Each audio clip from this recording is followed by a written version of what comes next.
Hello, hello, everybody. We are officially on recording. I'll just put it in the chat box. So if anybody else is interested in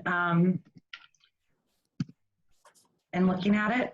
Perfect. Thanks. I was just asking you to do that, but apparently I was muted. Great minds. Deanna, I'm having one of those days. Deanna, would you start off for a minute and just tell everybody what the context of that is? So that way they know, because I think some of the group will be interested in checking it out.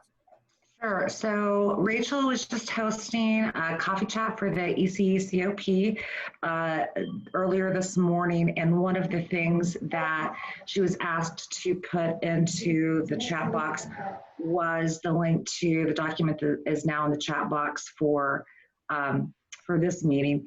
And it is around issues with it's like practicum hours and requirements and things like that, how we will adapt requirements and learning processes for COVID given remote learning. And so I haven't read through it or anything. I just scrolled, found it on the website, scrolled down to the section, and the first thing that jumped out at me was the preliminary leadership, that there's no community college representation on that whatsoever. And it's important that, that we all read it, but also that if we're talking about teacher preparation and requirements for credentialing and things like that, that we be part of that conversation as well, community colleges. Rachel, you have something more that you know about it and can add? Actually, I will go directly to the source. Kathleen sent it to me to share with the group. So Kathleen, I'm gonna. Kathleen's on. Yeah. Kathleen, tell us more. I just came in, so what am I telling you about? It's about the link that you had Rachel post for the coffee chat around the CTC adaptations for COVID. Oh yeah, okay. Well, and the title of the thing says it's the Educator Preparation Committee, strengthening and adapting educator preparation for virtual teaching and learning. Yeah. Issues and options for 2021. But like, right. Deanna was just saying, the main issues with us seems to be that they have private universities, K-12, CSUs and UCs, and no community college representation. Right. Exactly. When was that last updated? Do we know? So, Because you said preliminary. well, It says August 2020 on it. Yeah. Do you want me to share my screen again? Do you want me to share my screen again so you can see it while you talk? No, I know what I sent you now. I just came in, so I got a little pause. I'm shifting into the fast lane here. Sure. So I sent it more for the early childhood piece because Renee and I and a few other people were on a subcommittee to make suggestions for the permit for changes, COVID changes around permit applications. And I'd say about half of our suggestions were implemented. So so that's kind of why I sent it. It had to do with the child development permit. But if you will look, there most clearly were, they have a huge agenda for the August 5th, 6th, and 7th. The permit is one small piece, but it is a victory in that they formed a subcommittee and there was community college representation on this subcommittee. Okay. So that was good. In terms of the other pieces around more EDU, this is the TPP kind of, topic that blends both the ECE and the EDU. The board member that does represent community college is Kate Williams-Brown, and she is on the board, and that is her job. I would say, though, that she's more, she's been heavily ECE, and that's, her area of expertise, because, she and I worked together for many years, but she is getting more into K-5 at least, because they do have an ADT at Skyline, and she is, I guess, becoming more involved. That was her role. Her role on the board was to represent community college in these types of items. She's, as I said, been more active in ECE, but she's speaking up more in EDU. I think we do need additional representation, both not only on the board, but one person from Skyline College cannot speak for all of ECE and all of K-12 and community college involvement, but that falls on her. And I do think with subcommittee work, we do need more representation. So I would say, Renee, you and I were both on that subcommittee, and we did see about half of our recommendations listed on page 12. So that was good, maybe a little more than half. But I do think that the CTC reps who were on the call were very appreciative of community college expertise. And I think the door may be opened a little to get more community college input, because we made it clear that we're seeing students who want to be teachers at all levels. Yep. I just think it's an oversight, and we haven't had, Kate needs to speak up more, but it's a big burden on her to be the one voice, and her area is ECE, quite honestly, her background, that's her thing. Think the commission, like you're saying, Kathleen, it's like this, there's a transition right now where we are getting more access than we have. And I think this is an opportunity. And for instance, the subcommittee that Kathleen's talking about, I feel so lucky. Since I was part of the ECE community of practice, I had CTC reach out to me directly and say, Renee, we want to create this subcommittee and we'd like you to help create it. Which 4 to 6 people across the state can we invite? So for the ECE flexibilities, TPP was given the ability to create that committee and invite those people to the table. And so now with CTC, I really feel like we have this totally different, like I said, opportunity. I'm going to go back, go a little bit further back too. Do you remember the survey that that they had asked us to? Here's the thing, that survey came out to me through the general CTC listserv, and I wrote back to the generic survey email and said, where are the community colleges on this survey? We're not included at all, and we have so many of us that contribute to teacher preparation. CTC contacted me after that and then created that whole survey to get our input. Right. So that was just based on me doing this cold email back to them, and now all these doors are starting to open, and that actually goes along to something that's going to be the third item point that I'm just going to jump to real quick. Kathleen, I had as number one, we're talking about the provisions work that we're doing. Everybody who's available, please log on to the CTC meeting next Thursday and Friday, because you're going to see things happen that are directly from what our recommendations were.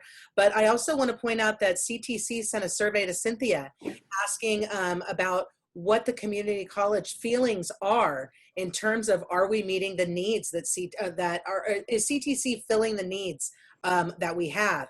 And so these are the survey questions. And just know that with this survey, they're sending it to Cynthia, and then Cynthia said, hey, would you get info from everybody? I said, absolutely. And then we're going to send it to Cynthia, but it's only going to be one response, right? All of us. I did send the survey out via SurveyMonkey today for questions 3 through 9 here, just so we can get as many people's opinions on it as possible. I will synthesize the responses and send them back to Cynthia on Monday. And then Cynthia she's due to send them back to CTC like a day or two after our due date. So when you get that link, it should just take you a minute or two. Just fill in whatever thoughts you have, and I will synthesize it and send it along. And also, I've asked Steve Bautista to lead the same kind of exercise with ACTEP, so that ACTEP has a unified answer. On this survey, they only want one answer per organization. So I would imagine our answers would be very similar. But ACTEP, I want, Steve's the legislative person, so I want him to lead that and get the answers. I think what Renee said is true, that I think part of it is CTC has not realized our role in the pathway. And and they have some folks that have been there a long time that are used to, you know, saying things in a certain way and doing things in a certain way. And even their surveys, you know, when they sent the survey out, it was all, well, with your TPA and, you know, I mean, all the lingo does not fit what we're doing. We're doing pre-field work. We're doing basic coursework that's getting them on the pipeline. I didn't even want to go into our dual enrollment work because I think that would send them over the edge to think that 17-year-olds are, you know, preparing to be teachers. But, Yeah. I just think it's just it's a lack of understanding about our system, and we don't have great advocacy right now at the state chancellor's office. So I'm sure when Eloy and Tony Thurman talk, they're not talking about us preparing teachers. They're talking about other things. So I don't know, with all the letters I sent them this week, they might be talking about. I hope we'll get into that update later, but yeah. I think it's a good time. And I think with CTC, something I mentioned during the early childhood coffee chat, which just wrapped at 11:30 today, but I think in terms of CTC and CDE, there's going to be a lot of opportunities for employment coming up.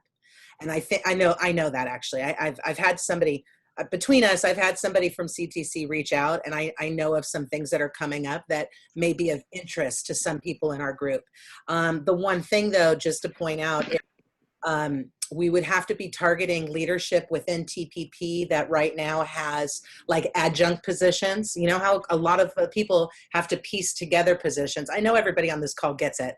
You know, I think of like Yadira as a perfect example. She's like a firehouse, and the fact that she doesn't have like a full-time position is ridiculous. So if our system can't somehow get a full-time position for her, and there's opportunities in CTC or CDE, maybe we should be trying to really try to do some mentorship to elevate people into these positions. I know right now, I mean, since I'm doing some side contracts with our community college system, but I'm not, you know, I'm still volunteering in this role here. And so I know I'm looking at other positions right now to see what's available. And so I think it's time that we start trying to get some of our people that are insiders into the other organizations, because I think that will help the other organizations understand TPP and help to move forward community college teacher preparation if they have a bigger kind of understanding of the history and investment and what actually happens in our system. So with that, Kathleen, could you give us an update on ACTEP? Steve sent me a text saying he's not going to be able to join us today. He's got a... Yeah. So the next ACTEP board meeting is not until August something. Yeah, I can't remember the date, but it's sometime in late August. We've had 2 board meetings in the summer. Want to work on planning some kind of event in... Megan's on this call, isn't she? Megan, you're on this call, so she can add in because she's the secretary and she records everything perfectly. So Megan, just correct me if I'm wrong. Okay. Planning an event, I thought it was like October, November, a Friday event that would be meeting a specific need in the community. I know that membership letters, well, not letters, emails have gone out, and membership is actually due for this upcoming year. And that there was also an email sent out to request regional interest for having regional communities of practice regionally for the ACTEP regions.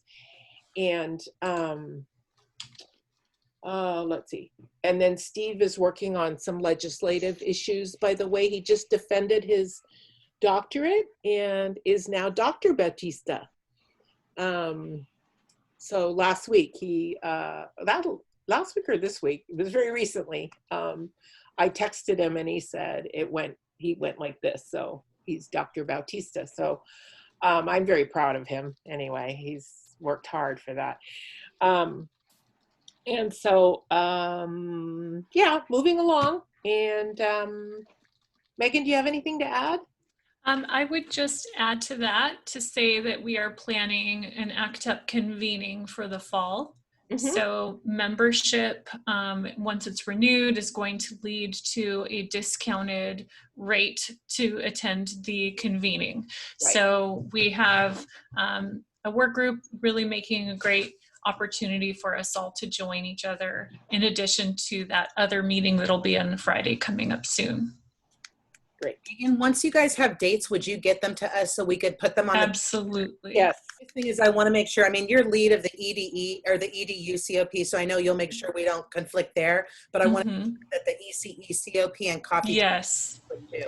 I believe we have a convening tentative date, and at the end of August, we're going to vote on it, but I could probably share in the chat the tentative date for the convening. As for the date of the meeting that'll be sooner, I don't have the options for that. But if you wanted to email Kathleen or I or Steve some key dates to work around, that would be very helpful. We're still solidifying the dates with ECE. Probably will have them in the next like week or so. I think that it's going to be in late August, so I think we're clear. Okay. Okay, great. Excellent. Thank you. Oh, sorry. Thank you, Kathleen. I really appreciate it. Thank you, Megan. She's the amazing oracle. Isn't that the word? She's the oracle because she remembers everything and writes everything down. And I'm like the worst. You're too sweet. It's not true. One thing to think about, just a little side note for anybody who's working with nonprofits right now, including ACTEP, you would qualify for PPP loans that are related to COVID, and it can go to pay some of the expenses related to what your nonprofit does. I'm just sharing this because I found out that LA Unified received $250,000, and that multiple local nonprofit education foundations in my community have also benefited from this. I spoke to a bank about it just because I wanted to make sure it was like a pretty legit thing for nonprofit agencies to do. And one of my friends who's a colleague in the banking world told me that it's a very, very good opportunity where nonprofits would have 75% of whatever money that they qualified for after 2 years. They would not have to be paid back. So, and the loan is a 1% loan. So anyways, just if ACTEP and any other groups that you guys are working with, please make sure to mention it to them, because I know a lot of fundraising has really been stifled due to the pandemic. And so nonprofits need to find other sources right now. And that's one option. Okay, great. With that, Bobby, could you please tell us about the TPP website, where things are at? I know it's gotten a lot busier. There's so much going on there. So, hi, Bobby. Hey. Nice to see your face. Hey, you too. First I was going to say, Renee, is there some sort of link you have to that, to a source of nonprofits? I don't, but I could ask my friend in banking for it for sure. Okay.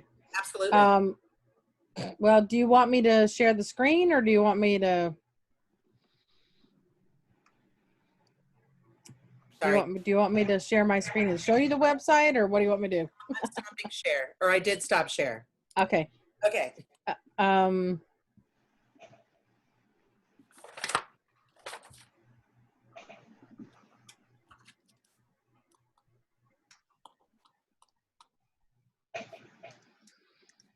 So I can't get this to minimize. There it goes.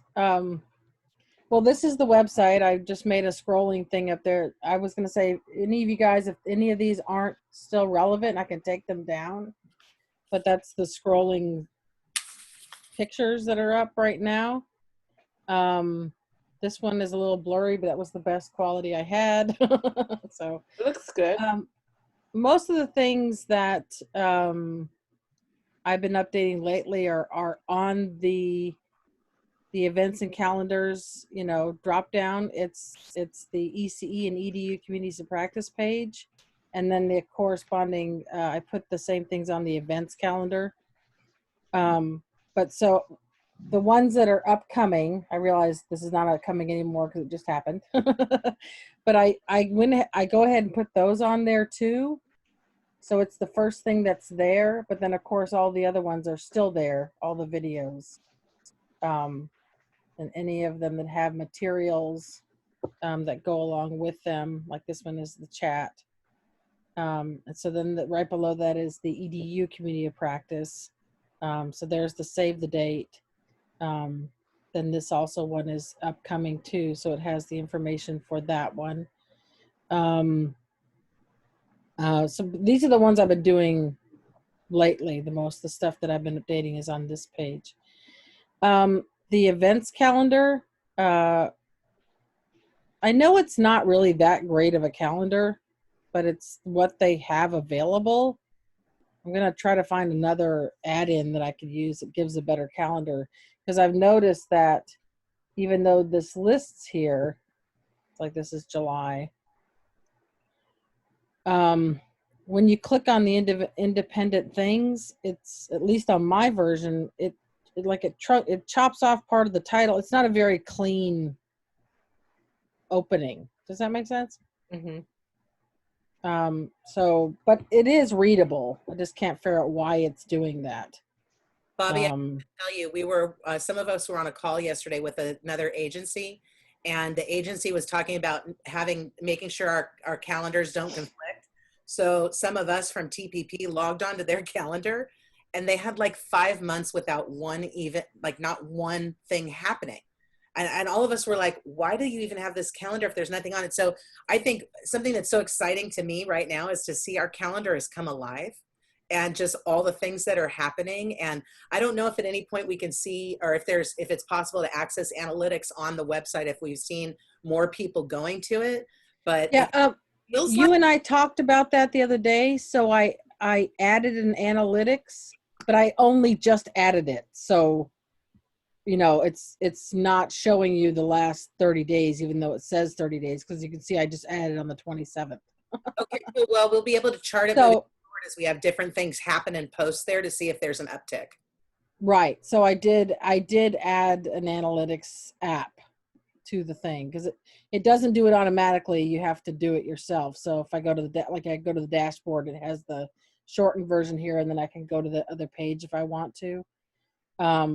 You think they would just do it automatically, but they don't. So I just had to add a plugin to make it do it. So we'll know. So far, it looks like the referrals have been from the Facebook page. And I do have the links to the Facebook and LinkedIn are here. They're right here. You can get to the Facebook from the website. It'll bring you to the Facebook or the LinkedIn. And anytime someone sends me any kind of event, or I see an email about something going on, I try to post it to Facebook, LinkedIn, and the site, the main site. Here's the LinkedIn. Bobby, does your calendar operate off of a Google Calendar? It's an app. They do these, you have to go here and do the plugins. Okay. It's just a plugin. It's an events thing. This is all done through WordPress. I'm trying to see if it's just an event calendar WordPress. See, it's just another plugin. For the ECE Faculty Collective website, I just added a calendar, which is what Renee was talking about. And I was just looking for an easy way to sync our two calendars. Oh, yeah. I don't know. Yeah, the WordPress seems to do everything. You have to add another plugin. You know what I mean? So, I could look and see if I can find a better event calendar, but that's the one that was added initially. Initially the Chancellor's office subcontracted this work out to a consultant. Selena Shan. Who was that? Selena. Yeah. So I said that lady that does everything. She seems to have everybody's, website work.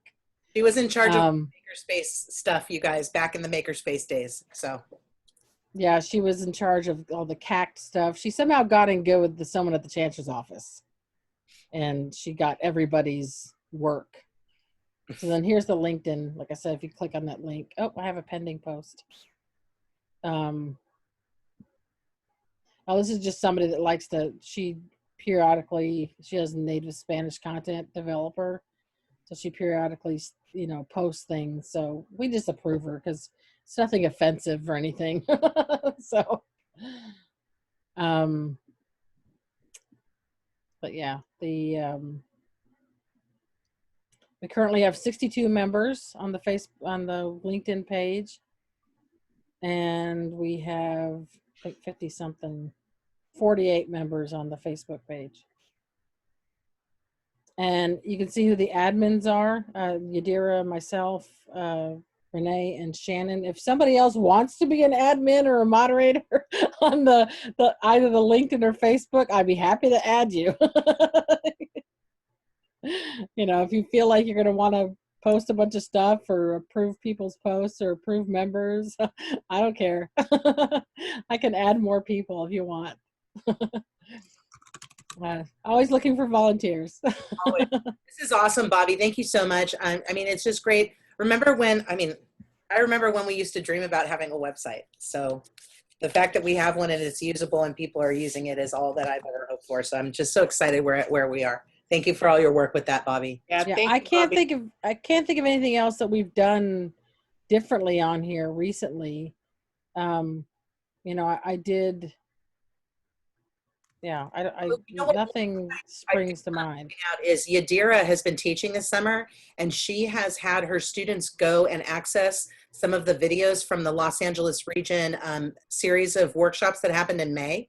And so just for anybody who's teaching in fall, you may want to look at those and see because they're all recorded. And so some of them may be relevant for your students to check out, and some of them may be relevant to share with colleagues. So when you have a chance, check those out. And you may want to incorporate them into some of your courses this fall or share them with others who may. There's quite a few really nice choices within this.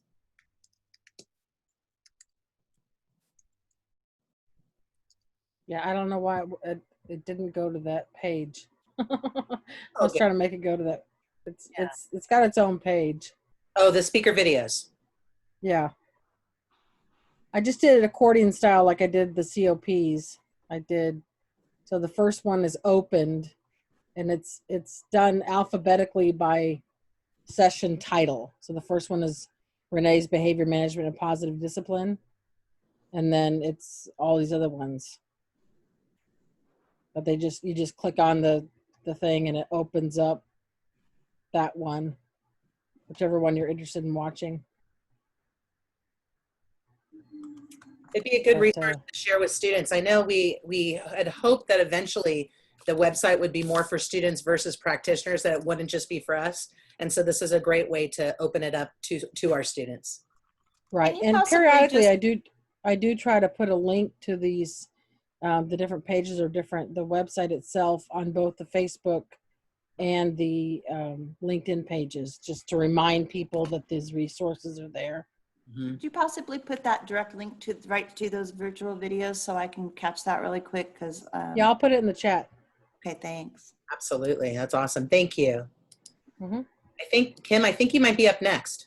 Yes, okay. Up next. Kim has really cool to share with us, and thank you so much. I really appreciate you reaching out about this. Kim, just so you know, at the bottom of the agenda here, I included all of the verbiage. So if you want me to, at any point to showcase the different classes, let me know. Okay, yeah, and I think I'll probably share my screen because I have that pulled up as well. So hi, for those of you that don't know me, I'm Kimberly Bly. I'm a department chair for Bakersfield College. And we've kind of been busy at Bakersfield College. I have a lot of institutional support, but just as far as the teacher prep program, we have an unusual situation where we have our one college there's no other college around for like 30 miles around other than Bakersfield College for community college. And we have the one CSUB where actually I graduated from many years ago. We got really busy. We became a department in January 2 years ago, so almost 2 years. And in fall, we started teaching new courses. And since fall of 19 to now, I just wanted to kind of show you where we started and where we are and where we're moving. So I'm going to just share my screen really quickly here. When we first started, we had one intro course. It was under the Child Development Department. We split off and became education. We have a very robust child development department. And so we decided that as a school, we wanted to start expanding on our education for elementary teachers and beyond. So now we have, from one course in fall of 20, we now have 1, 2, 3, 4, 5, 6, 7, 8, 9, 10, over 10 new courses that are all happening. So lots of buy-in from our instructional deans and our president and our VP, and we got some stuff through curriculum really quickly because we saw a need. We have a very robust advisory team that we got together with all of our K-16 institutions, and they keep coming to us and say, well, can you do this? Can you do that? Will you do this? Will you do that? And we're like, can you give us a couple weeks and we'll make it happen? So I'm overwhelmed. I'm on my way out. I'm in almost 40 years of teaching. So this was my bucket list, and I'm very excited to leave behind what I think is going to be something that is going to be very helpful to our community. So we have, here's just a little listing of the courses. B3, we have a program that we're trying to do paraprofessional to local teaching degree. So we have this going. B5, learning of math and science is part of that. We've got B8. So these are all coming out of our ed advisory to build into this local degree to kind of bypass some of the barriers of the transfer degree for people who maybe want to work while they're going to school instead of shooting straight through. Here's our sections of our intro class, and you can see those are all full. We have MOUs. They're tricky. We have several MOUs, about 14, but we have like 45 separate school districts in our little area here. So we're a very fragmented but unified area. But every MOU, we got a big one for the whole Kern County, but then each individual district has to approve that individual MOU. So when we did our first rollout last fall, it was a complete nightmare placing people because we're placing people with 14 different districts. So that was an adventure. And so for us, we have a lot of room to expand, but the logistics of fulfilling these placements it's a lot of work. So we're having a little break right now. It's not a good break, because of the COVID, but at least we have time to kind of rethink how these placements are going to go as we move forward. I wanted to tell you today about these two new ones here, 30 and 31, and also the B55. The other one's not listed here, but I'll pull that up for you very quickly for the descriptions if you haven't seen it yet. Where's my B55? Well, go ahead, Renee, and scroll it down because it doesn't want to make my share. You know what? It doesn't allow me to scroll on your share. Oh, yeah, I'm going to stop sharing. Oh, okay. Kim, question for you. How big is your campus? We're about 30,000. How do you have so many sections? Because we have almost 1,000 students we have about 1,800 in our child development, in our whole education pathway. We're huge. Is it so robust because of your partnership with Kern County and that whole residential program? We're kind of CSUB is a big teaching university. That's where I got my teaching credential and my master's degree as well.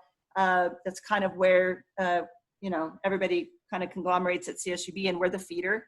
And we're about the last 4 years, we've really united. We're completely articulated with all of our programs. So we're very, very tight with CSUB. But it's just, we have sheer numbers. And we just have a lot of students. We have a lot of nursing students. We have a lot of ag students. And we have a lot of teaching.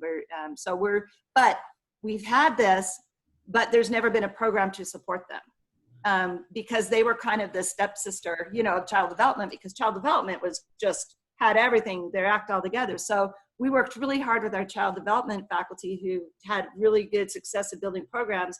And now we have 3 certificates in stackable and paraprofessional to teaching. So we have level 1, 2, and 3. All of the courses came out of our advisory of what do you want from a paraprofessional? So we sat down with them and they basically guided us through what courses they want. We still have about 3 courses that we're developing that they still want us to do. And we're getting there. And then the last step is our 4th certificate. And then the last step is a local degree. It's not a transfer degree, it's local, so they'll have to, do a few things over at CSUB to to get clear into their program. But the beauty of the paraprofessional to teaching degree is they can work and they can keep going up in their increments of their levels of paraprofessional. And it's all online. It's all available online because we're a very, very broad community. We're spread out, you know, like I said, 30, 50 miles away are some of our campuses of students that feed into BC. And so my goal was to make sure they all had access to at least online, if nothing else. So all of that degree is going to be available online all the way through the gen eds and everything. But this one we're doing right now, if you pull up the 30 and 31, this came out of our Kern County Superintendent of Schools, who we have the MOU with. And they said, hey, our teachers are really struggling. Can you come up with something that we can provide our teachers, so that they can jump into this new online environment right away? Can you do it this summer?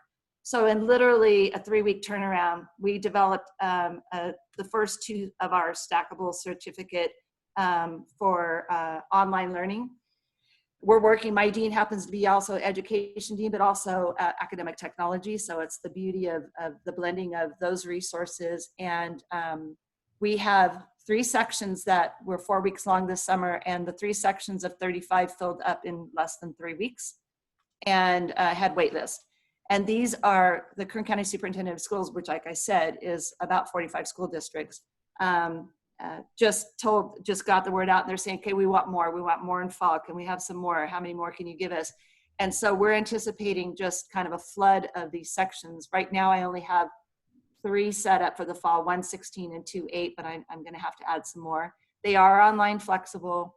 We are then offering the next step of B31, which takes, and if you read the course description, it just takes them deeper into it. And then the one that we're going to roll out in spring is the equity, accessibility, and humanizing of the learning environment. So basically at the beginning one, they're going to be able to build a Canvas shell with not too many of the tricks and bells and whistles, but something that is appropriate and manageable and introduction to most of our area uses Canvas, and that's what we use. So it doesn't have to be Canvas. They can be using their Google formats or whatever. But when they walk away from the level 1, they've got a shell that they feel comfortable with that has at least the bare minimums of what you need to have an effective classroom. Then we take them just in deeper and deeper and deeper and to Canvas or those. And then we get into the full, making sure that you have everything is able to pass any kind of OEI test or anything else, and that you are making it accessible. And so that's our one that'll be spring. And then that'll build into a certificate. These are credit for your question. They are each 3 units. So that's that we're doing, and that's rolled out already this summer. There's the last sections filling up right now. The 80 and C, I think I said that wrong. I think it's 82. I have so many new courses that I forget which are what, because we've had to rename every course because all of our labs were in the 200s. When we got our bachelor's degree on campus a few years back, we have to change our numbering system because we can't have those 200s or 300s or whatever. So I'm renumbering everything as we go into the below 100. This one we're excited to have. It's out of our Success Lab. We do offer it credit, but we're rolling it out non-credit and available online. And this is where they can go in. What we've already been supporting our nurses and our welders and some of our other career entities on campus with our CTE programs. But we want to make a widespread availability for students to come in and do the test preps for their CBEST and CSETs and all of those. So this is something we've been working on for at least 2 years. But this opportunity of not having the face-to-face labs with all the people in there, this is helping me to push my lab coordinator to really roll it out as an individual course that's just for people who have testing needs for any career. And this gal's so good that if she doesn't have that test prep, she'll figure out how to find it or put together the package for them. And so the idea of this is just that they can go in, they get modules that they can do self-paced, non-credit, just prepping them, and then access to some of those practice tests. We don't actually do the testing, of course. We just give them the test prep for it and the modules that will back it up. So CBEST, for instance, you know, you're going to have packages of reading, writing, and math packages that have those modules that are self-paced with tutorials. We use Play-Doh if you're familiar with Play-Doh. It has all kinds of packages in there. And the last one that I don't think did I put in there B55, Renee? I think it's up here earlier. Yeah. Okay, B55 is one that we're rolling out in fall. This is going to be my baby. I'm just like, I just found out I'm teaching 6 sections in fall. I run the Bridge to BC freshman program about the last 7 years. We run about, this summer, it'll be about 1,600. Last year it was about 1,800. 1,600 is good given the circumstance of people not being around. It's an introduction to college. It's not an academic introduction. It's basically how to be a successful college student. So this one is not for just freshmen, but it would be ideal for our bridge students to then move into this half unit of online learning. I don't know if moving forward how much it's going to be in need if we're all back face to face, but I have a feeling that this online is going to linger for a long time in terms of people, once they learn how to teach things effectively online, that there's going to be more online success, hopefully. But this is for all returning students, incoming students, current students, because what it does is it just takes them into 3 weeks in depth, about 3 modules is what it is, of the more in depth of how to use Canvas. What are appropriate discussions? How do you monitor your own discussions? How do you form a collaborative group, you know, for a study group? Netiquette, how to use a plagiarism tool that we have available. So these are just those basics of how to be successful in an online environment as they are moving in. Ideally, this would have happened before we shut down and everybody went online, but hopefully, you know, it helps. We just opened it last week and I have about 10 students already enrolled. So we're trying to really push this because we know it's really going to help all of these brand new and returning students into an online environment with more success than when we just kind of threw them into it in the spring. So that's kind of in it, like a lot going on at BC. I know it was a lot of information, but there's a lot going on. This is awesome, Kimberly. I'm wondering if you could, if we could get access to your course outlines. Like, I know that it's all public, but sometimes it's not easy when you're not on the campus and you're like searching for it. So could you either send us a link to your department course outlines or some way that we can access them easily? Because I think that we're going to see a lot of other campuses that will want to replicate what you're doing here. Right. And I also want to throw out, I'm working with JSPAC, Joint Special Populations, and I'm going to be working with that group on developing this concept on humanized learning. So I love the fact that you've already got a certificate and you're going in that direction, because we want to make sure within that project that students' social and emotional well-being are being taken care of in addition to their academic well-being. And so the goal is to, what's the best practices of online teaching in terms of humanizing it. So I'd love personally to know more about what you're doing. And I think other people on the team would be very interested as well. So if you don't mind sharing any links and resources, that would be great. Does anybody have any questions or comments for Kimberly? I know, I just kind of threw it all up there, but no, beautiful. And it's like this, when somebody does that and then it's a catalyst for others. I also love your story about when your department was created and what's happened in the last couple of years. And that might be something we should capture at some point. I really would love to do some more capturing of the history of TPP and the development of different programs and whatnot. So yeah, and really what shot us off in the right trajectory was getting awarded the Future Teachers grant money. We got the full award and I was named the director of that. So we went from, I'm obviously master's in education, credentialed teacher, you know, since 1986, but I had gotten away from all that because we were fully a basic skills department. And so teaching and what was going on with teaching for me was 15 years ago. So I had a huge learning curve and still learning on what's going on now and how does this all work. So it's been a huge learning curve very late in my teaching career, but that really pushed us into forcing us to be involved in what's going on. And wow, we didn't realize how many what was lacking, and there was so much lacking in our area. So I'm proud of my department. They worked really hard. You should absolutely be proud. The product and the deliverables here are incredibly impressive.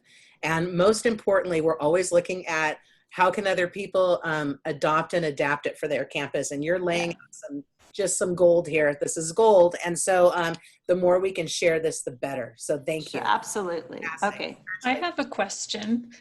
As my college in Long Beach is kind of new to the teacher preparation being like a formal program, what I've noticed when I talk about new courses and certificates and adding to our, fledgling pathway, I'm always told that if you're not directly getting them a job, or it doesn't take, or if it takes them far off of their AAT or AA pathway, that we can't create it. So I'm looking at these amazing classes and, getting inspired. And then I'm wondering, how does it work in the environment when it's taking them away from the liberal studies pathway?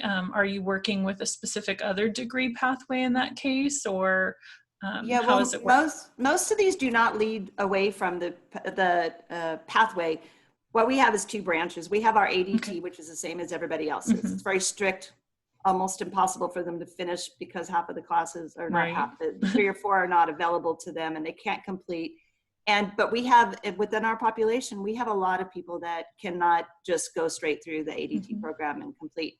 So this was the beauty of this paraprofessional to teacher, is they don't even have to be a paraprofessional to do it, but it's a much more relaxed, still a trajectory of going to the teaching completion, because we are under CTE, because it is job related. And so these all, and the paraprofessional one is even more directly related, because each step gives them a job increase, like a pay increase or a title increase. So those units lead to higher pay and higher title in their jobs. So that had to happen, or we couldn't develop these. Now, the ones that are for the teachers, that came out of a necessity of the pandemic.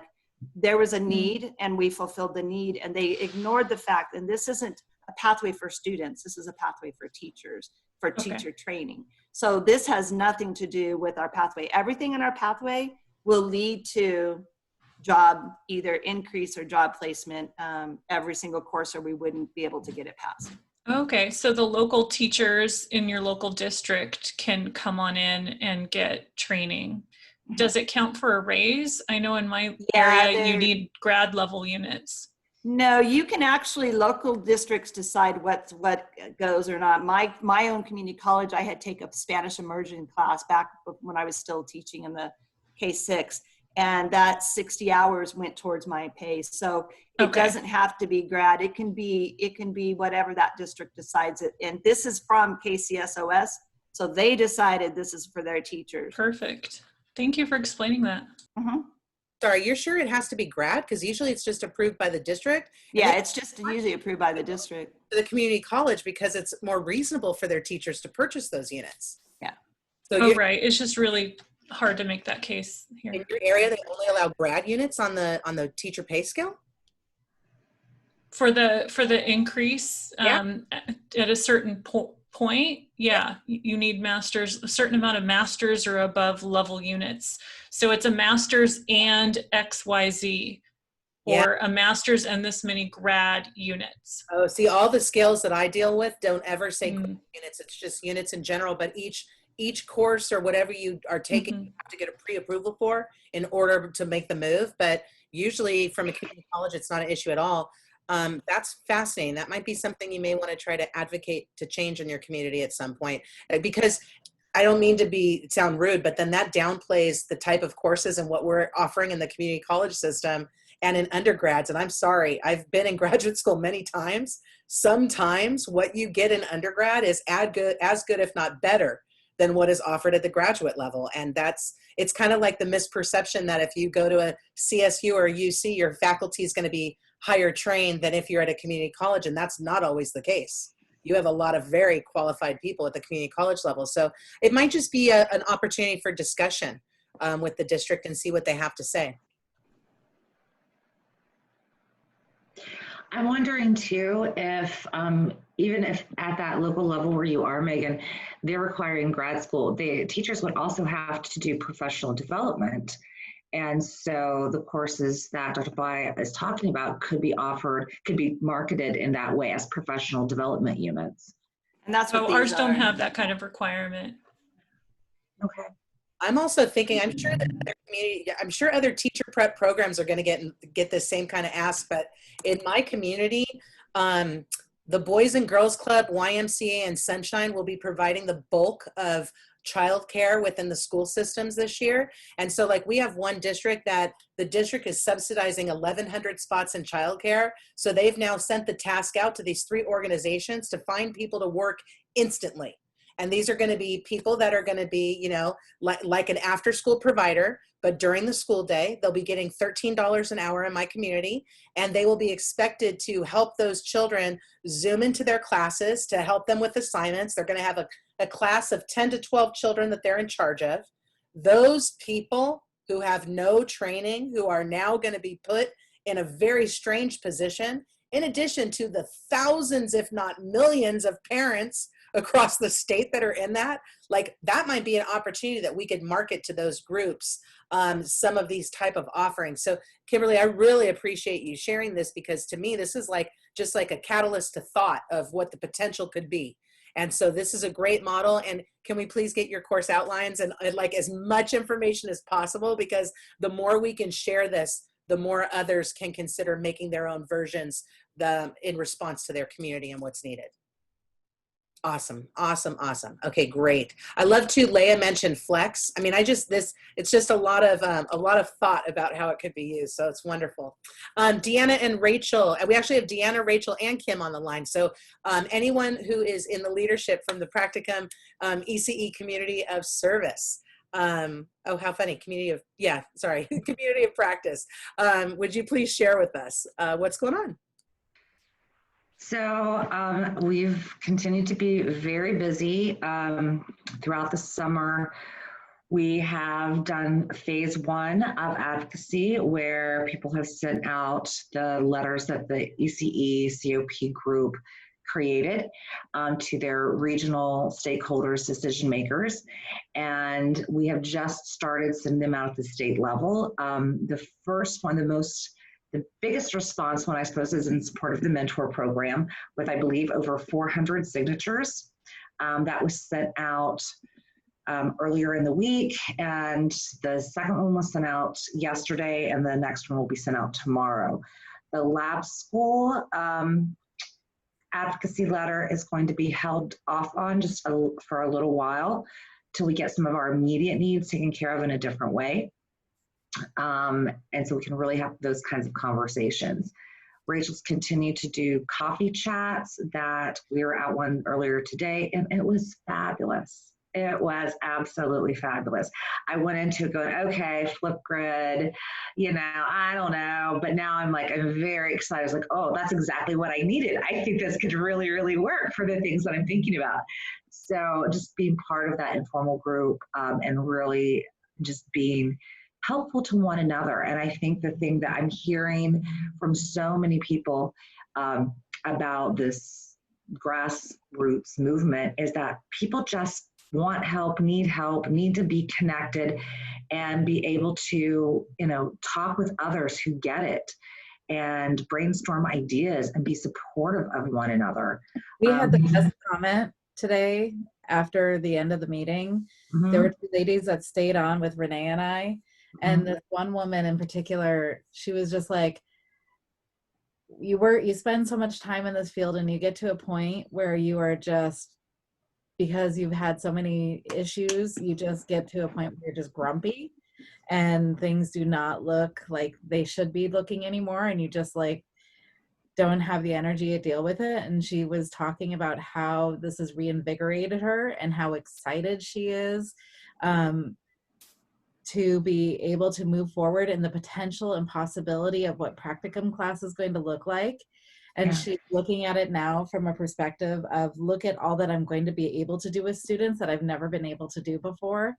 And just their excitement over thinking about what this could be instead of what we had that deficit of. And Yeah. she was saying that it came from just all these meetings that we've been having. And it just really. That's beautiful. And, you know, I think like when we get to conferences, we get to professional conferences, that's kind of in some ways what we seek to have, that reinvigoration, that excitement, those new ideas, those connections. And, you know, people have done this for themselves. I mean, we just have provided a platform for that to happen. And it's been really exciting to see. So the other thing that we've worked on is a white paper that is now in the editing phase. And that is going to be sent out end of next week, I think, as a follow-up to the advocacy letters for the state level. We've already had a response from about the mentor program letter, and that's pretty exciting. From Renee, remind me of the person's name because I didn't get that. So Vice Chancellor, when we sent out the letters, the first round of the first 2 letters went to Vice Chancellor Shinny Weber, went to Chancellor Eloy Oakley. The first letter went to Chancellor Tim White from the CSU system. It went to Tony Thurman and Sarah Neville Morgan from Department of Education. It went to the Early Childhood Policy Council, the entire council. And then it also went to Governor Newsom and Ben Cheetah, who's one of Governor Newsom's main education people. And so Vice Chancellor Shinny Weber brought it to Cynthia after the first letter went out and said, Cynthia, we need to know more about this ASAP. And so Cynthia and I are meeting on Friday. And since then, Shinny has gotten a second letter for advocacy related to early care. So I don't think that the Chancellor's office will be the place that we get the support for the mentor program. I have to be honest. I think we'll have support, but we're going to need financial buy-in, and I think that's going to happen between CDE and Newsom.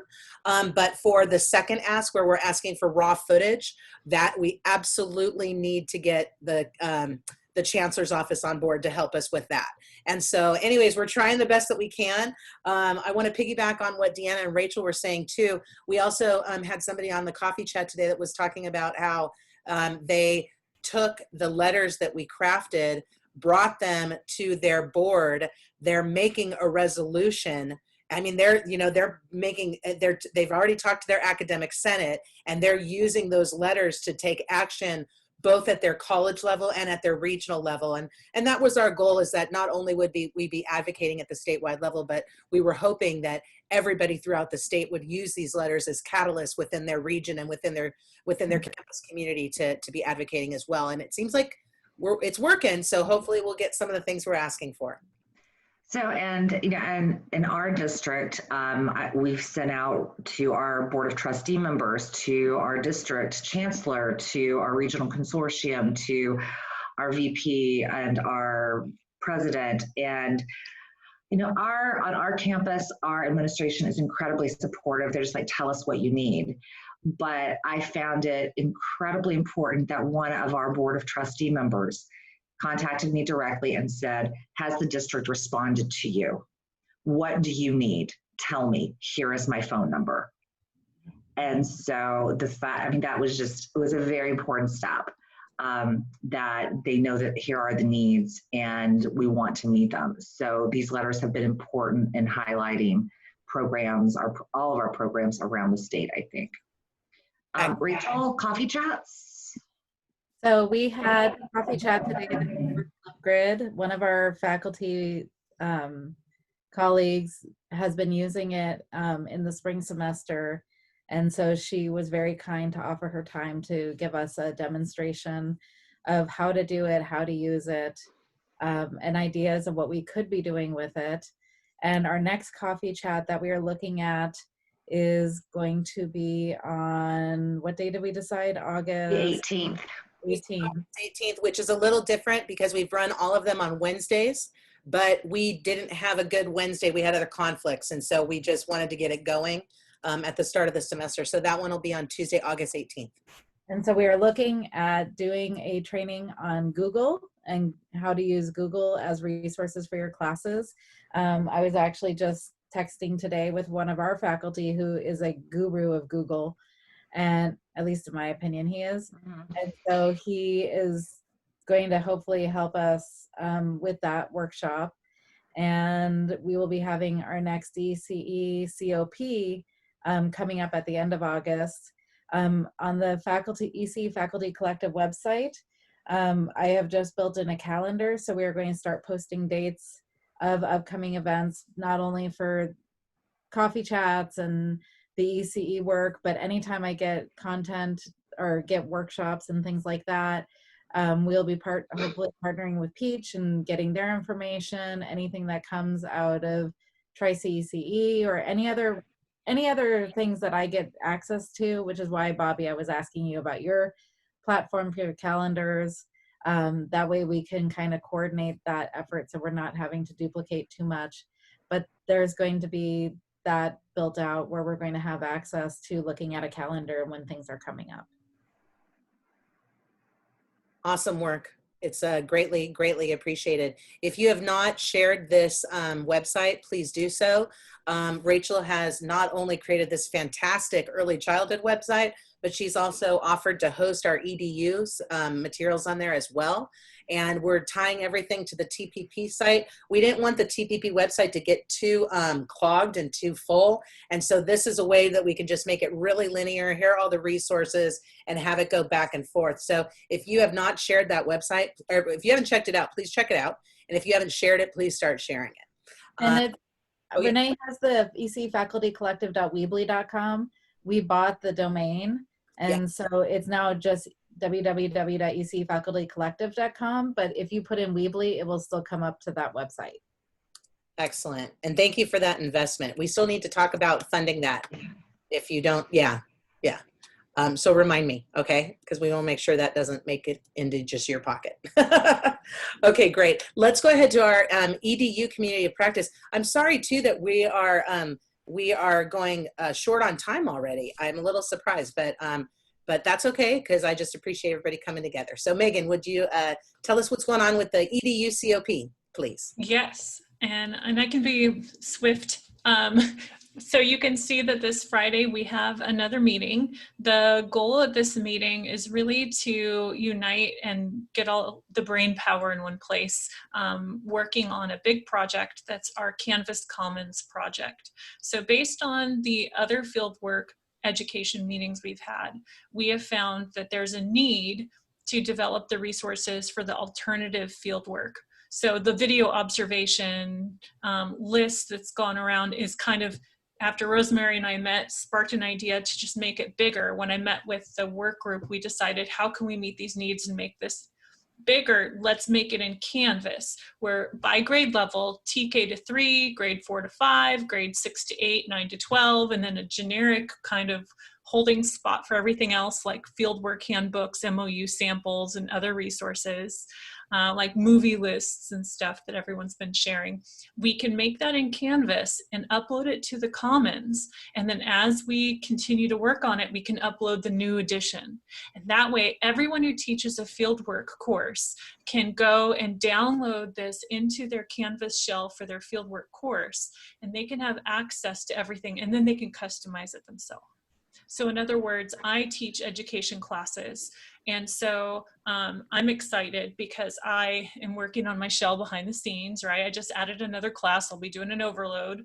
And so I'm really ready to plop in these resources. And I'll delete the stuff that's for faculty eyes only, like the handbook I threw in there, and maybe a movie list if I decide not to offer that, depending on what my CSU partner ends up specifying will work for our fieldwork requirement.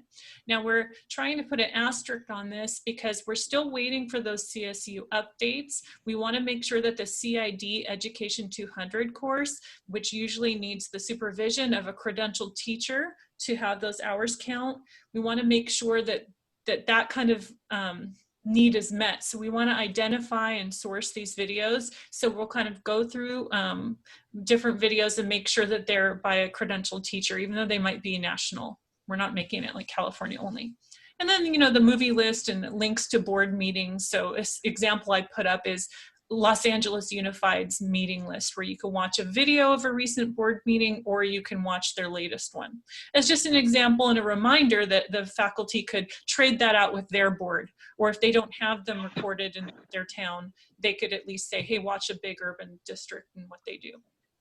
So that's the big project. We'll be in breakout rooms this Friday to show people the actual Canvas Commons shell that we're drafting. There's a Google form where if you want to volunteer to work more closely on the project, you can nominate yourself, or simply upload a video link or other resource document to that Google form so that the people behind the scenes can get the copy. And that way we can organize it and just check in there for anything new. We also have, kind of like on the lines of the coffee chat, inspired by your coffee chats, we have the Fieldwork Fridays, which we're having special guests and or casual conversation, because we noticed the need for just some time to think or time to hear from someone that's kind of zoomed in on that. So this next guest is going to be Dr. Marquita Gurno-Shire on August 7th. And then we also have a Fieldwork Friday on August 21st, which is like the chat, the debrief, the how did classes go for those that started, and how are you getting ready? What can I learn if I haven't started yet? The flyer literally has drinks on it to bring a drink. It's okay. It's the afternoon. So those times have also varied because of feedback from our group. So thank you. That's it for now. Thank you. Thank you, Megan. Yes, I will dig it up, Leah. Megan, can you send me the flyer for that August 21st Fieldwork Friday? Yes, I'll go into Canva, and I saw Leah's note too. That the email for Friday's meeting went out again today from me to a mailing list that may not include everyone, but it included a lot of people. So I'll go ahead and check those two things right now. I didn't get it. Excellent. I need to send it to the full TPP. I probably sent it a while ago, so I need to send it again with the Eventbrite. I haven't, but I will. It's on my to-do list for today. Great. Thank you, Megan. Making some great strides in that group. How awesome is it that the next guest speaker is Marquita? That's pretty lucky that we have leadership in the CSU system that's willing to come and talk to us and to answer questions, because I think having her face physically present will bring a big sense of relief to a lot of people. So I really appreciate her visibility at this time. I quickly want to share just a couple things, and then we will go into some regional updates real quick. And I put this on the bottom here. The Foundation for Apprenticeship series is coming from the foundation. Sorry, I had to think about it for a second. Coming from the foundation, and they're doing this extended series on expanded learning. They already had one webinar that started last week, but you can jump in at any point. They say that there's certain ones that they highlight that they say are more important than the others, but I included the whole series on there. I know many of us are looking at apprenticeships and pre-apprenticeship models and pre-apprenticeship opportunities for our students, and so I thought that this series might be useful. I do want to mention I attended the first webinar last week, and I was quiet for the first hour and 45 minutes. And then on the last 15 minutes, I asked them if they could address apprenticeships related to COVID. And one thing that shocked me is they said they're basically putting everything in terms of their face-to-face apprenticeships and their programs on the back burner till spring, assuming that everything's going to open and they're going to be able to do apprenticeships in spring. So I was very surprised that it was not related to COVID. I was very surprised. So I'm hoping that as they move forward, since we brought COVID into the discussion at the tail end of the last webinar, that hopefully it will be at the forefront of the future webinars. So just FYI, check them out. I signed up for the ones I'm able to attend. You're gonna notice too, sorry, I'm scrolling this so fast. Some of these have very limited capacity, where others have unlimited capacity. So I personally looked at my calendar and I signed myself up for all of the limited capacity ones now, because knowing that I can join the unlimited anytime. So just a little strategy there that you may want to take.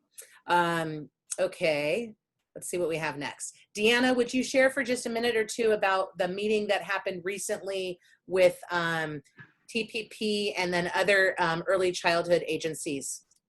So we received an invitation from Peach to participate in a collaborative meeting between Peach, TPP, and Tri-C ECE.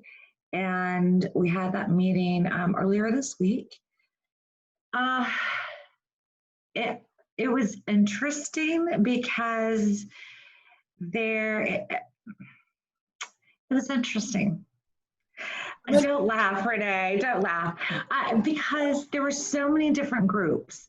And even though there was an agenda that was sent out, we didn't get very far into the agenda. So each group had a few minutes to talk about kind of what the mission of their group was.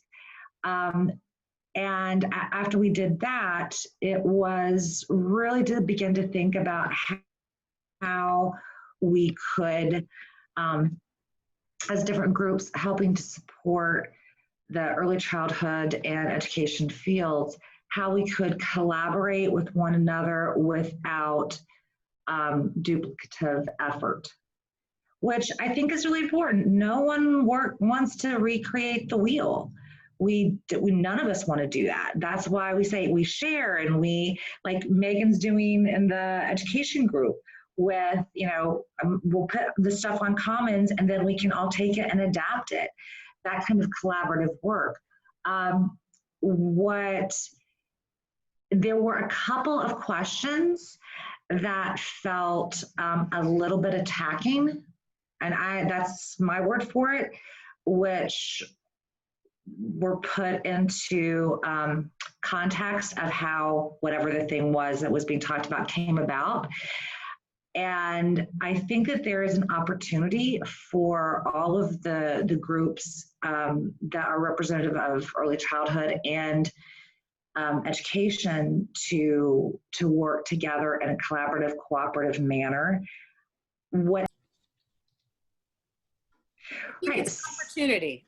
Yeah, so the opportunity that we have, we were very explicit about wanting to be collaborative, and that, of course, each group has their own kind of specialization, things that they're really focused on, and that they need to bring that expertise to the table.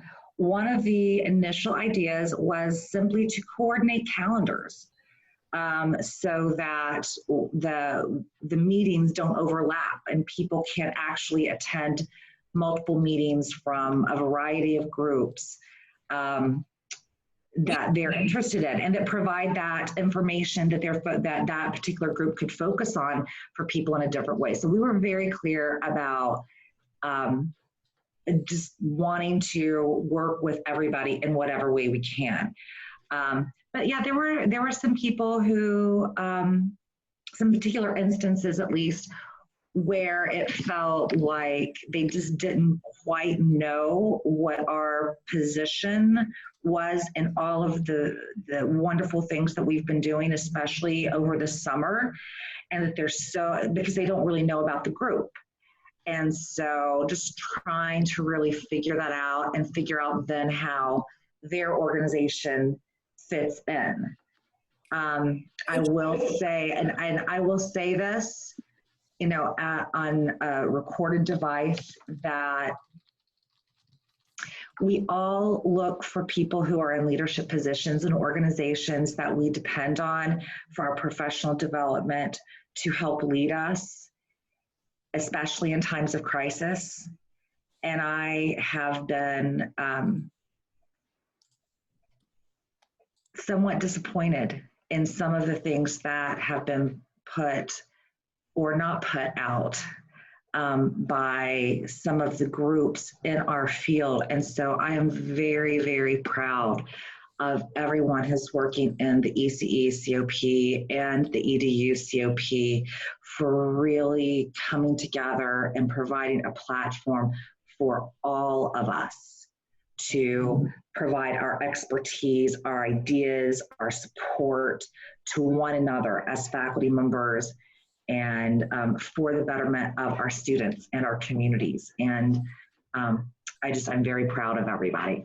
So that was my take on it. We left with that we would meet again, and which is good, so we'll see. we'll see how it all works out. We also left with a really interesting open invitation. One of the ways that we suggested to these two other agencies to work together would be through our coffee chats, because we have realized through both COPs that we thought they were only going to be summer, and the reality is our communities are begging us to keep them going. And so we're going to be responsive, and we're going to continue them. And so we suggested that both Peach and or Tri-C-ECE, we could still host it through TPP and take care of all the logistics, but then maybe 2 or 3 months a year, they bring in the guest speaker. They talk about their membership. You know what I mean? So they get the platform in a sense. And so hopefully they'll be responsive to that. I think one thing that's essential with the COPs, both of them, both COPs have been incredibly action-minded. And a lot of times when you're tied to a nonprofit or an agency, there's so much process and procedures to move things forward that you sometimes hold yourself back. With TPP, we don't have bylaws. We don't have membership dues. We're just this inclusive group of community colleges that are involved in teacher preparation. And so the beauty of that is when we want to take action, it's just a matter of saying, let's set the date, let's set the time, let's go, let's get the word out. And so I think the amount of action that we've had this summer has been surprising to some other groups. And maybe that's why there was some disequilibrium in the meeting, but there's definitely potential. And one of the things that I think is great is we've had huge support from both leadership in Tri-C-ECE and Peach in terms of the work that we're doing, in terms of participating and being involved. And so now it's about alignment. But I will say, I don't think we should stop or slow our work down based on other agencies wanting us to slow down. And they didn't say that, but I could see that happening. And we got to take action. We're in the middle of a pandemic. Right. Not time to sit and plan. It's time. I mean, don't get me wrong. We need to sit and plan, but we need to also be in motion. So thank you so much, Deanna. Thank you, Rachel. Thank you, Kim, for your leadership in this area. I greatly appreciate it. Really quick updates on CCC AOE. I just wanted to let everybody know that they had extended the deadline on the presentations, but I went ahead and stuck with the second deadline they gave, which was I submitted a proposal for the ECE COP and the EDU COP. So those are two separate TPP proposals. And then there's also the Los Angeles Regional Colleges may be working on a significant grant with the Center for Collaborative Education. And so I submitted a third proposal, assuming that project's going to move forward. So if everything moves forward and we are at CCC AOE, we will have good representation from some of the projects that we've done. I apologize that we're getting so close on time and we haven't done our regional updates yet. Very quickly on the fall meeting dates. I just wanted to ask and see if we would like to continue meeting as a group. I know there's no obligation for everybody to attend these, but if people are interested in still meeting, I thought it'd be good to send a doodle poll out to everybody who's on our list to see which day and time might work best for fall. We've gone back and forth between Wednesdays and Mondays for a while now. And so I just thought as we're approaching a new semester, it might be time for another survey. And I wanted to see if you guys agree with that, or if you think we should stop these meetings, or I just want to get the gist of the group because I want to make sure we move forward as a democratic collective in terms of what we want and what we hope for. I think that survey is a great idea. I teach Monday, Wednesday, so that's why I couldn't go a lot in the past. Yeah. I think that it's important for this group to continue to meet on a monthly basis, especially through fall, as we are looking at COVID, as we are looking at remote learning, as we are looking at regional decisions about funding being made, as we're looking at the workforce being now categorized as essential workers, and the changes in permit requirements, or what is going to be accepted for practicum and lab hours, all of those sorts of things. I think it's probably really important that we stay connected with one another because we all have our fingers in different pots. So to be able to come together and to really synthesize that information, I think is important. And Wednesdays are bad for me. Mondays would work better. I think your meeting you were just talking about is an indication that it is absolutely necessary to continue to move forward with this. Excellent. I think enough said, Perfect. I just wanted to make sure that it wasn't just my vision, but that it was a collective vision. Because as you guys know, I'm not officially employed by the Chancellor's office right now, but I am working with a couple different groups throughout our community college system.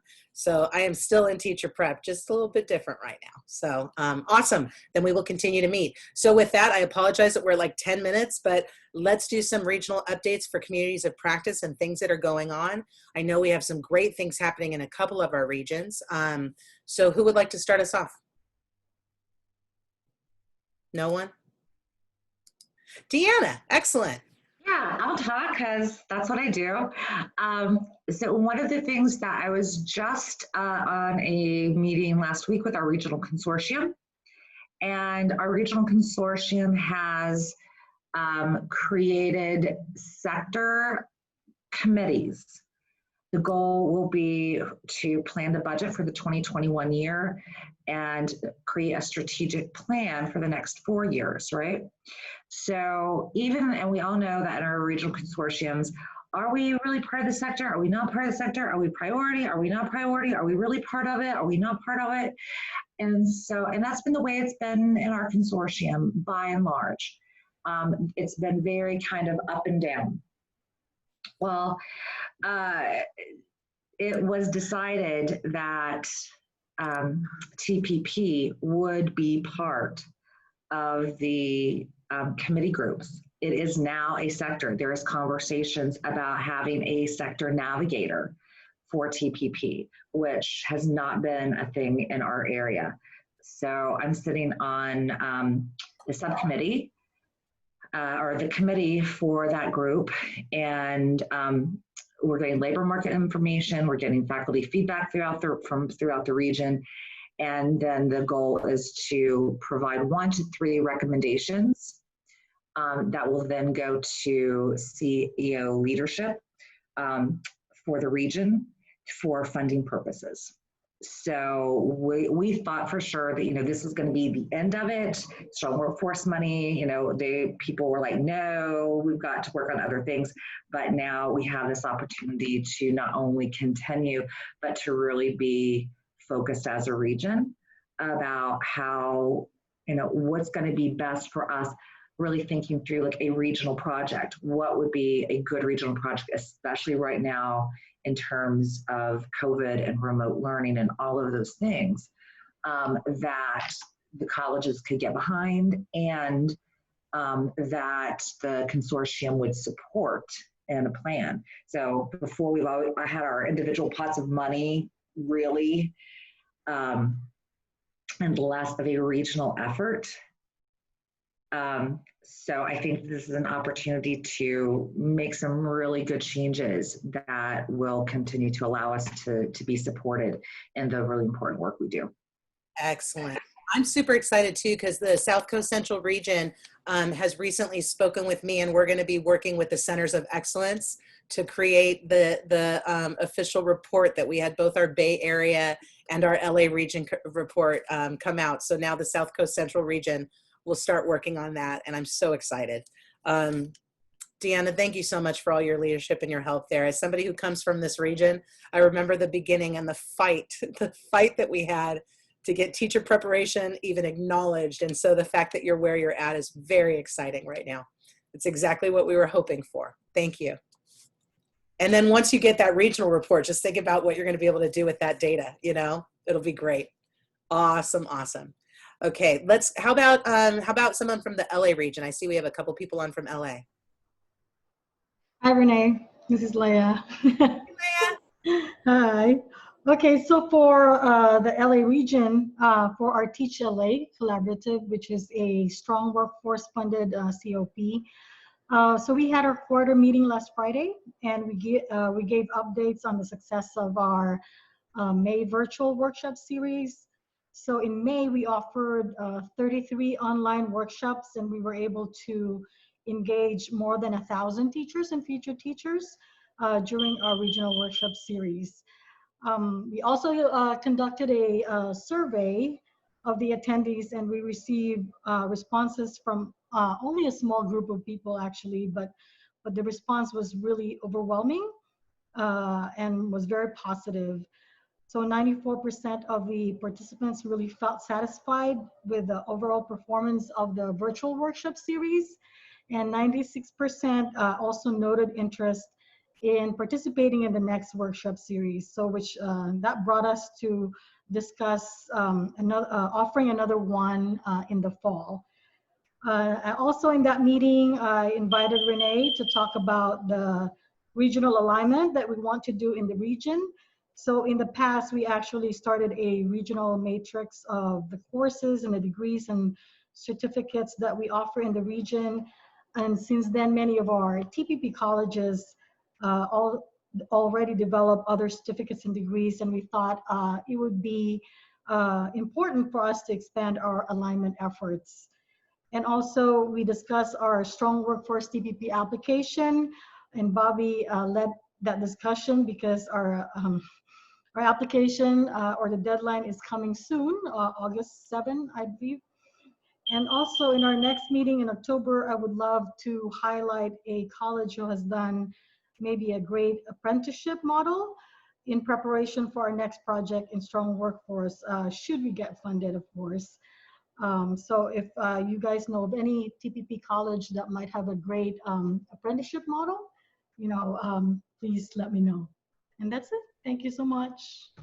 Leah, I do want to mention to you that Antelope Valley College, Kim Barker's on the phone right now, or on the call. She has received, I believe it's 3 different apprenticeships grants, and she's going to be working with Randy Wolf and the ESEPS group and whatnot. So we're going to build on that, definitely. And we're going to be figuring out ways to work together because geographically, I think we can.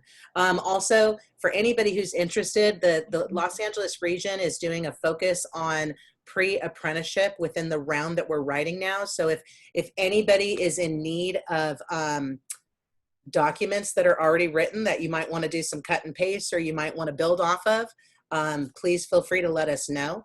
I did have one TPP lead mention to me that they're thinking about doing something like that in their region. And so I shared with them our pitch, and I shared with them where our application was at that moment. So always inclusive, always want to help. So if anybody else is interested in pre-apprenticeships, let us know.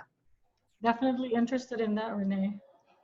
Oh, you know it, Leah. It's on my radar, guaranteed. Thank you. Awesome. Do we have any other, I don't know if we have any other regions represented on right now. Okay, let's go ahead. Do we have any individual campuses that would like to share anything that they have going on or coming up, or any challenges you have? I think that we've lost a lot of people to other meetings at this point. I think so too. I think it's like we're down to the core.